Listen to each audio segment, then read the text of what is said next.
Tudo bom, meu povo? Eu tô aqui com esse monstro, tô aqui com o Matheus. Seja muito bem-vindo aqui, Obrigado, Matheus. eu que agradeço. Galera do Método Euro, vamos falar agora com esse cara que já chegou assim, ó, entrou na carreira de advogado com o pé na porta, já chegou, ó, foi o advogado mais novo do Brasil a se formar, depois, né, a ser aprovado na OAB, foi o advogado mais novo do país a sustentar no Supremo, né, no STF, e agora o advogado mais novo do mundo, do planeta, a ingressar na Escola de Direito de Harvard. Apresento para você o nosso querido Matheus. Olha, obrigado pelo convite, viu? De verdade, tamo junto.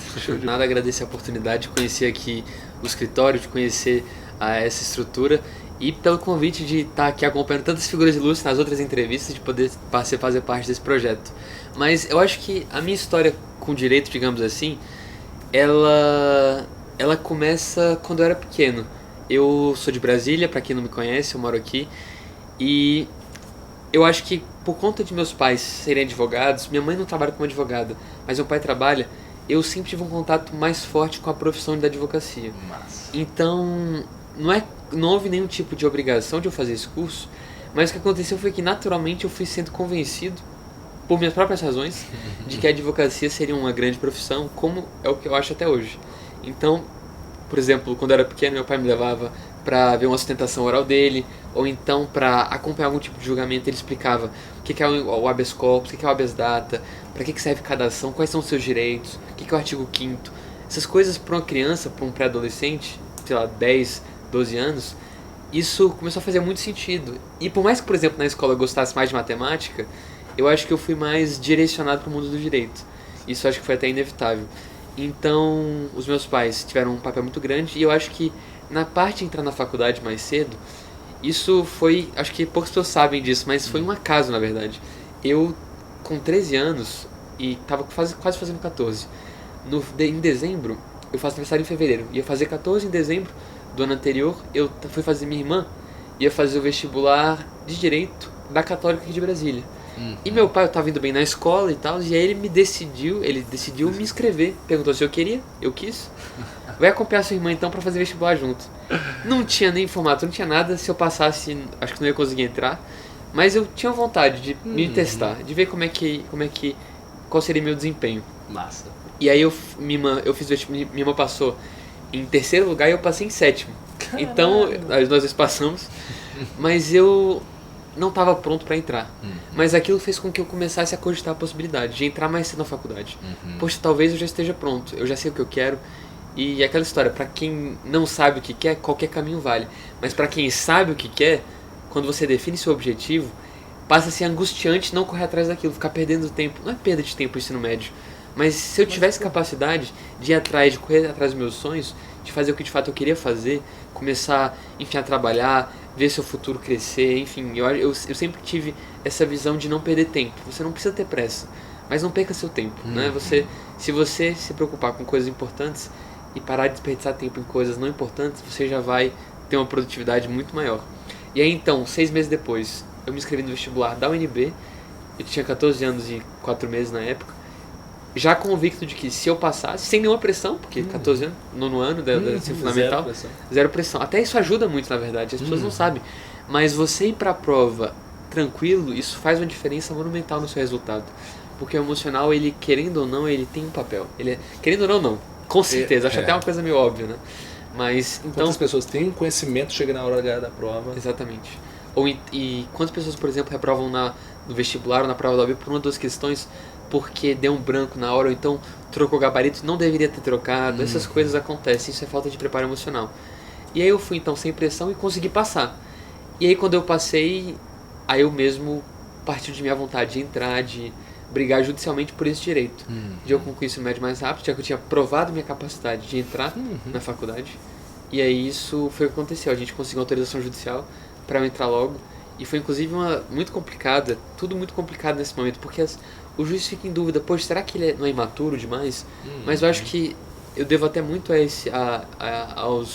ao juiz que teve a sensibilidade de perceber que cada caso é um caso. Exatamente. Que, claro, muito adolescente de 14 anos não estão prontos, mas talvez esse esteja. Vamos dar pra ele o benefício da dúvida, né? Vamos chamar ele pra conversar, vamos ver as provas, ver qual foi o desempenho dele na escola. Uma audiência de justificação? Teve, exatamente. E teve tudo isso. Conversa com o juiz, tudo isso aconteceu. E eu acho que é importante dar ao aprovado a chance de ele provar que é especial de alguma maneira. Então, notas, sei lá, certificados extracurriculares, atividades que você fez, tudo isso conta nessa hora. Sem falar da própria aprovação do vestibular, que também já é um que pra mim, feito. na minha opinião mesmo, é o suficiente. Pois é, exato. Eu fico de cara, porque, por exemplo, os colégios são contra essa aceleração. Mas os colégios, eles, se você for na propaganda de qualquer colégio em Brasília, a grande propaganda é: a gente aprova no vestibular. Então o próprio colégio assume que a função dele é aprovar no vestibular. Então se você passou, a função do colégio acabou. Eles próprios implicitamente admitem. Mas enfim, eu acho que então essa é a minha história com o direito. E foi assim que surgiu com a relação... Tem também a parte mais engraçada da história, que era que meus pais, eles gostavam de... Em busca até de justiça na hora de resolver brigas entre mim e a minha irmã. Que a minha irmã, a Clarissa, ela é 1 ano e meio mais velha do que eu. E, portanto, a gente naturalmente brigava muito. Até porque, enfim, não tem como. Irmão é assim. Quando o irmão tá com a idade mais... Não tem nem como. Então você briga... Eu saí do quarto querendo assistir, sei lá, Power Rangers, quando eu chego e vejo que ela tá assistindo, eu mudo de ideia só pra encher o saco. Queria ser assim. E aí a gente brigava muito, e aí eles faziam uma espécie de tribunal, assim, com contraditório, quem tá acusando, a defesa fala por último. Júri simulado. Júri simulado, exatamente. Cada um fala uma vez, para um não pode interromper o outro. Expõe as suas razões. Isso treina, inclusive, a capacidade do seu filho de expor argumentos oralmente, de pensar até... Retórica, exatamente. E acima de tudo, de formular argumentos racionais. Uma criança, que ela vai parar de falar: eu sou inocente porque eu sou inocente. Não, eu sou inocente porque ela não tem provas, ela que tem que provar. Olha, eu sou inocente porque nessa hora eu tava no futebol, eu não tava nem aqui em casa. Criar um álibi. A criança expande a sua cabeça na hora quando ela é colocada numa posição de argumento, em que ela tem que argumentar. Eu acho que essa visão dos meus pais foi fundamental. E aí depois as coisas foram deslanchando, mas foi isso. E a OAB, cara? Porque é um monstro pra muita gente, né? Sim. Tá, beleza, você tava com a autoestima lá em cima, com a moral grande, tô formando, você formou com quantos anos? Com 18. 18 anos, formado em Direito com 18 anos, mano. E aí você chega e fala: pô, agora eu vou enfrentar a OAB. Sim. Como é que foi essa experiência pra você? A OAB, eu acho que ela foi... É interessante, porque eu fiz no meu último semestre, eu até fui um pouco displicente, deveria ter feito no 9º, eu não fiz, e 9º semestre, e na verdade eu me formei em 8, então teria feito no 7º, no meu penúltimo semestre da faculdade. E aí o que aconteceu? Eu deixei pra fazer a OAB junto com o TCC, junto com a competição brasileira de processo que eu estava participando, que tive que viajar pro Rio para participar, muito trabalho por fora dos bastidores, reunião, etc. Eu acumulei várias coisas que eu deveria fazer junto com a OAB. Mas ainda assim eu tive um excelente resultado, tirei 56 pontos, fiquei muito feliz com esse resultado. E eu acho que o problema que a OAB apresenta para os alunos, ele surge quando o aluno não tem uma visão correta da prova. Quando o aluno olha para a prova da OAB de uma maneira equivocada. Quando o aluno, por exemplo, não foca na hora de estudar nos temas que de fato são cobrados tradicionalmente no exame de ordem. Então, por exemplo, um dado interessante: o Código Penal tem 361 artigos. 308 nunca caiu na prova da OAB.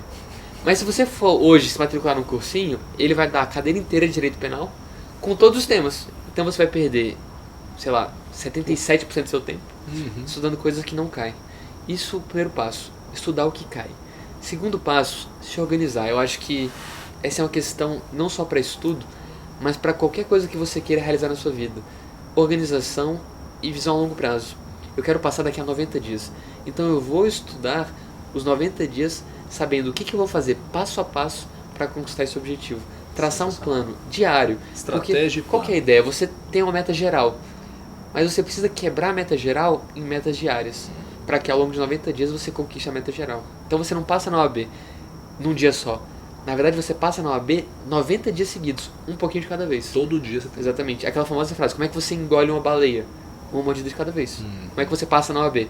Uma mordida de cada vez. Então, primeiro, focar nas matérias cobradas. Segundo, ter um cronograma específico com o qual você possa, de fato, estudar o que é importante. E a minha experiência com alunos que eu tive no meu treinamento para a OAB, você tem várias pessoas ex-reprovados que vieram de 10, 8, 5, 6, 7, 2, 3, várias reprovações sucessivas, uma atrás da outra, sem sucesso, batendo 33, 35, 37, 36, 34 pontos, e depois você consegue a aprovação se você muda a sua forma de olhar para a prova.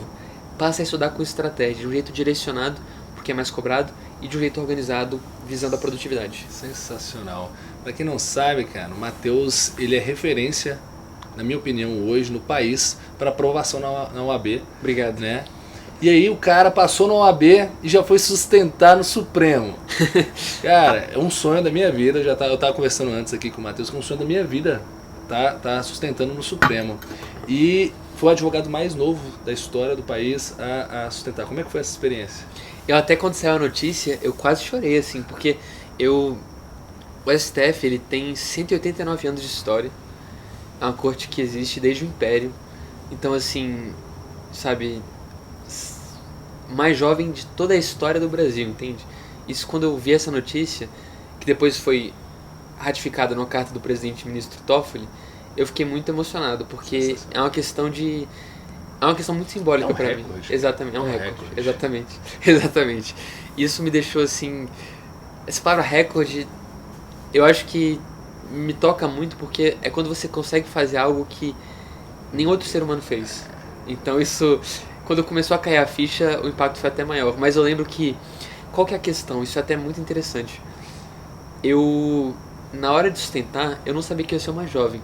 Mas eu sabia que todo mundo ia ver que eu era jovem. E que se eu fosse mal, eu seria julgado por aquilo. E eu estaria, de certa forma, condenando um pouco a jovem advocacia. Porque isso ia pegar mal pros ministros, eles iam ter um certo preconceito com próximos advogados jovens. Então eu senti um certo senso de responsabilidade de mostrar que um advogado de 18 anos pode representar uma causa à altura que ela merece, à altura que o STF merece, com argumentos sólidos, sintéticos, sabe, rápidos, sem tomar o tempo do ministro à toa, sempre de uma maneira estratégica, direcionada, clareza acima de tudo. Então esse era um objetivo e um senso de responsabilidade que eu tive. E aí aquela história, um atleta, né, você não pode...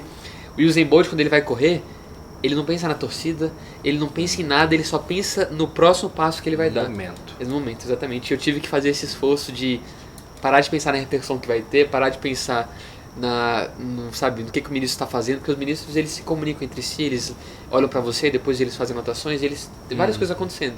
Você precisa ter foco, continuar pensando só no que você está falando, nos seus gestos, na sua forma de falar, na sua articulação oral, tudo isso é o que importa. Então, eu acho que essa foi a parte mais desafiadora, e eu acho que, cara, sair de lá falando, deu certo, é nóis. Missão cumprida. O sentimento de missão cumprida quando eu saí daquele lugar foi uma coisa que eu nunca senti antes. Porque foi um desafio. A carga de adrenalina é uma coisa surreal de você sentir ali naquele momento.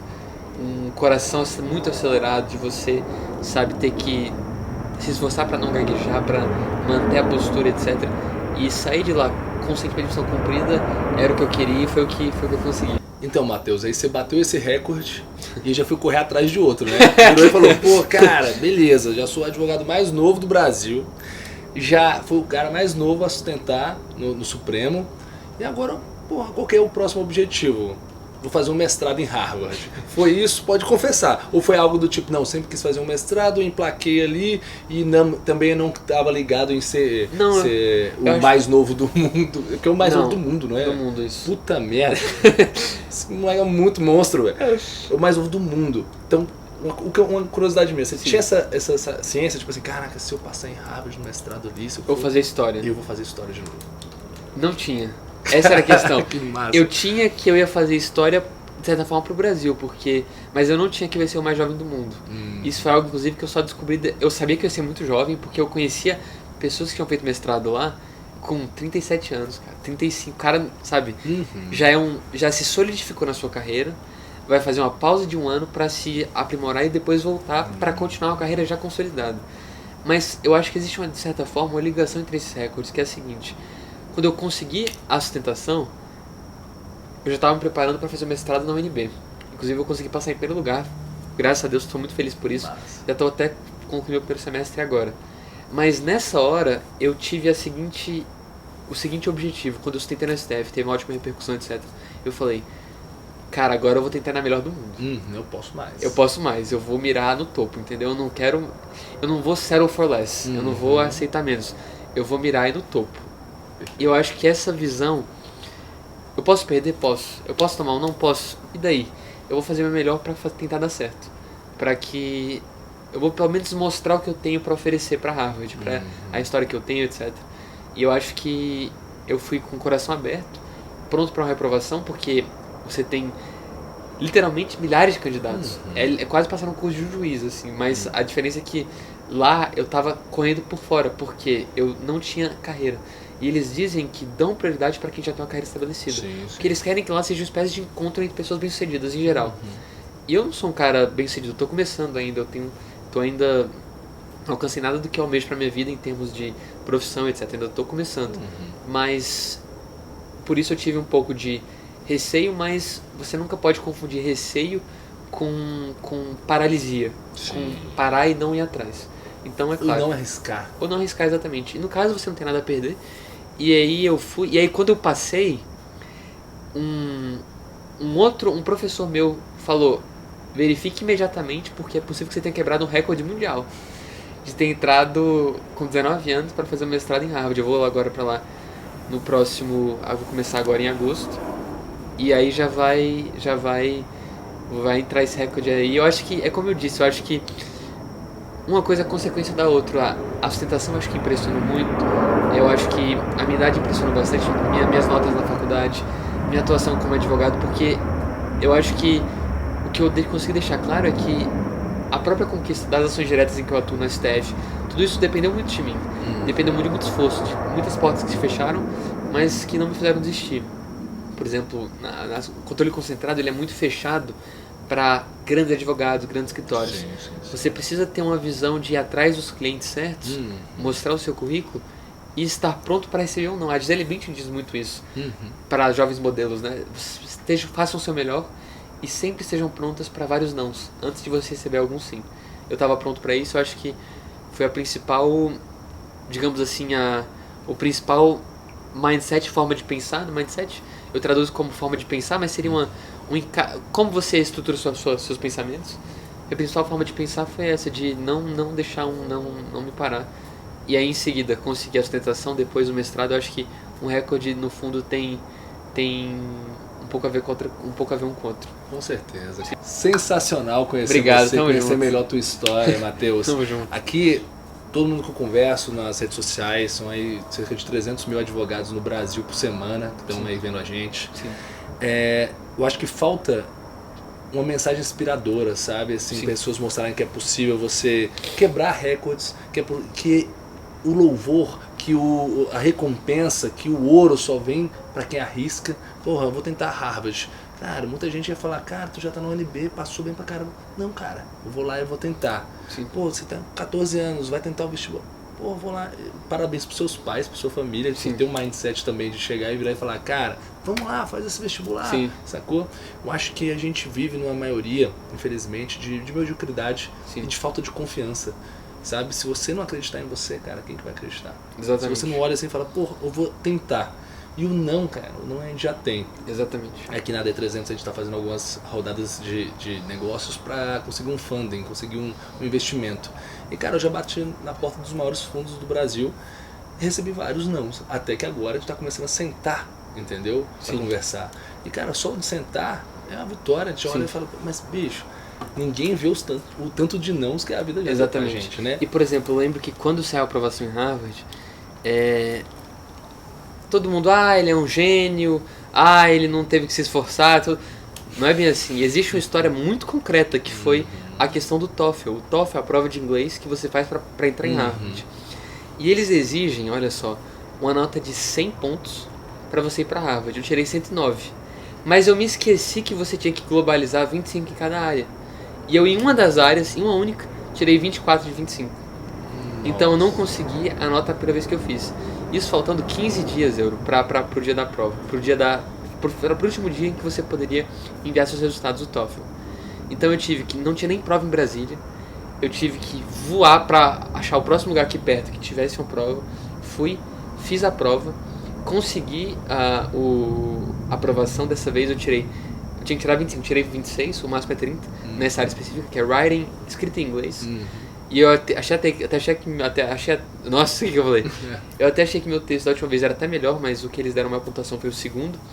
E o resultado foi que o fato de eu não ter desistido, porque é muito comum uma pessoa reprovar uma vez, não, vamos deixar pro ano que vem. Já o UNB já tá aqui. A UNB já tá aqui, vamos deixar pro ano que vem, você já tem uma vida aqui, vamos settle for less, né? Vamos, aquela história, vamos aceitar menos. Tudo bem, eu posso aceitar menos? Posso, mas só depois de eu ter exaurido todas as minhas possibilidades. Depois de ter feito o meu melhor. Aí tudo bem, eu não vou ficar o resto da minha vida infeliz por uma derrota, isso nunca. Mas eu vou garantir que eu fiz o meu melhor, que eu tentei todos os meus cartuchos. E aí foi quando eu fui direto, procurei. E no final a nota que eu consegui foi a nota mais alta de toda a região do DF. Então assim, recorde. Mas a recorde só daquele ano. Mas não foi recorde mundial não, nem da história, mas daquele ano. Então eu saí de uma reprovação, de não ter nota suficiente, pra ser a maior de todas. Então, porque realmente o que estava me prejudicando era essa quarta área de writing, que eu não nas outras eu consegui gabaritar.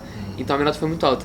E cara, você poderia ter dito pra você mesmo que você não é capaz por causa de um tropeço, ou você poderia ter de fato encarado aquilo como uma oportunidade de crescer. O erro estava na forma de preparar. Eu não treinei o suficiente, o que eu fiz de errado, eu não me dediquei horários suficientes para esse projeto. Você tem que reestruturar a forma como você se prepara para essa meta. Mas aceitar que você não foi feito para ela, eu acho que é uma forma de pensar equivocada. Eu acho que não é o correto. Claro, você tem que analisar sua situação, o que você pode concretamente melhorar e ir atrás dessas melhorias para tentar de novo e fazer usar seu próximo cartucho.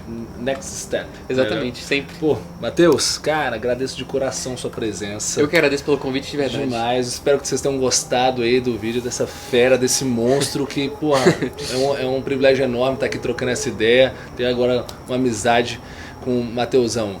Gostou, cara? A gente vai marcar ele aqui também, vai lá, ele tem um curso maravilhoso. Se você tá aí com dificuldade de passar na OAB, esse é o cara que pode te ajudar. Beleza? Agradeço demais de coração. Valeu, galera. Um abraço.